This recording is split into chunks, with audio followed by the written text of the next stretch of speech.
పక్షులు, పశువులు ఇతర జీవుల కోసం నీరు అందుబాటులో ఉంచండి అని ఆరిలోవలోని విశాఖ మరియా మేక్స్ సంస్థ ప్రతినిధి సిస్టర్ సెల్వి పిలుపునిచ్చారు. బుధవారం సంస్థ కార్యాలయం వద్ద ఎకో వైజాగ్ జీవీఎంసీలో భాగంగా గ్రీన్ క్లైమేట్ టీమ్ ఎన్జీఓ పక్షులు, జంతువులు, ఇతర జీవుల కోసం నీరు ఏర్పాటు చేయడం జరిగింది. బర్డ్స్ కి నీరు పెట్టండి, ఆహారాన్ని అందుబాటులో ఉంచండి, పర్యావరణాన్ని పరిరక్షించండి, ఎకో వైజాగ్ ని జయప్రదం చేయండి. భూమి మీదే మనలాగా అన్ని జీవులు జీవించాలి, అన్ని జీవులు మనమే కాపాడాలి.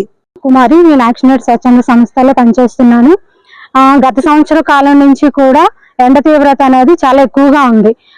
మన జీవరాశిని ఇంకా మనతో పాటు జీవిస్తున్న పశు సంపద అయితే ఏదైతే ఉందో వాటిని, ఈ పక్షులన్నిటినీ కూడా మనం, ఈ జీవరాశిని అంతటినీ మనం కాపాడుకోవాల్సిన బాధ్యత మనుషుల మీద, మన మీద కూడా ఎక్కువగా ఉంది.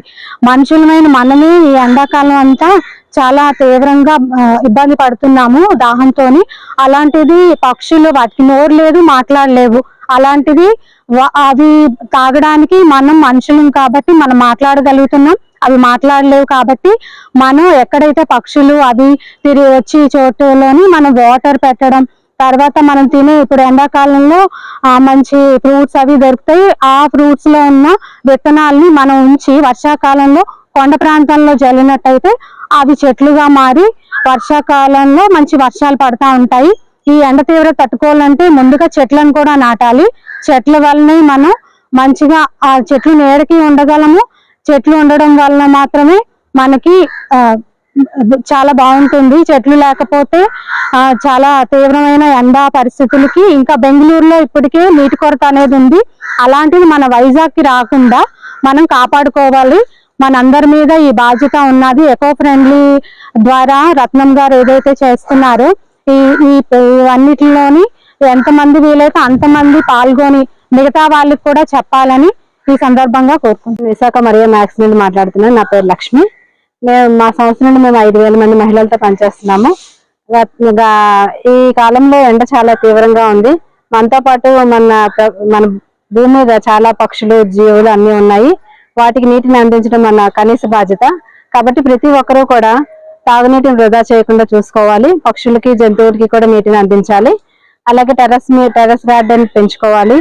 నెక్స్ట్ టైం వచ్చి ఆవులకి, కుక్కలకి కూడా, అవి కూడా మనతో పాటు పెరుగుతూ ఉన్నాయి. అవి కూడా నశించిపోకుండా వీలైనంత వరకు తాగు జలాలను అందించాలి. అలాగే భూగర్భ జలాలు ఇంకిపోకుండా ఇంకుడు గోయలు కూడా తవ్వించుకోవాలి. మా సంస్థ ద్వారా ఇప్పటికీ 400 ఇంకుడు గోయలు తవ్వించుకున్నాము. రాబో కాలంలో కూడా వర్షాలు పడినా పడకపోయినా కూడా టెర్రస్ మీద వచ్చిన వాటర్ ని ఇంకుడు గోయలకు వెళ్లే విధంగా చూసుకోవాలి. మరియు మనం వాడే నీటిని కూడా ఇంకుడు గోయలకు వెళ్లే విధంగా చూసుకోవాలి. దాని ద్వారా మనం రాబో కాలంలో మన భూగర్భ జలాలు ఎండిపోకుండా చూసుకోవడానికి వీలుంటుంది. మన నీటిని మనం కాపాడుకుంటే యావత్ ప్రపంచాన్ని కూడా కాపాడుకున్నట్లు అవుతుంది. నేను విశాఖ మరియా మ్యాక్స్ నుంచి ప్రమిళని మాట్లాడుతున్నాను. మా అరిలోలో మరి 30 సంవత్సరాలుగా మా సొసైటీ రన్ అవుతుంది. మహిళలతో ఎన్నో అవగాహన కార్యక్రమాలు నిర్వహిస్తూ అందులో భాగంగా ఎకో వైజాగ్ అనే కార్యక్రమంపై మా యొక్క సభ్యులందరికీ కూడా 5,000 మందికి అవగాహన కల్పించడం జరిగింది. అందులో భాగంగా మరి ముఖ్యంగా ఏంటంటే సమస్త ప్రపంచంలో అన్ని జీవరాశులు కాపాడుకోవడం మన బాధ్యత. భూగోళం మీద మాత్రమే సమస్త జీవరాశి ఉంది. ప్రతి జీవరాశి మీద మన యొక్క మనుగడ ఆధారపడి ఉంది. అయితే ఆ కారణంగా ఇప్పుడు ఈ ప్రస్తుత రోజుల్లో రేడియేషన్ ప్రభావంగా ఈ ఎండ వేడి వలన కూడా చాలా వరకు పక్షులు అంతరించిపోతున్నాయి. అందువలన పక్షుల్ని కాపాడుకోవడం మన బాధ్యత.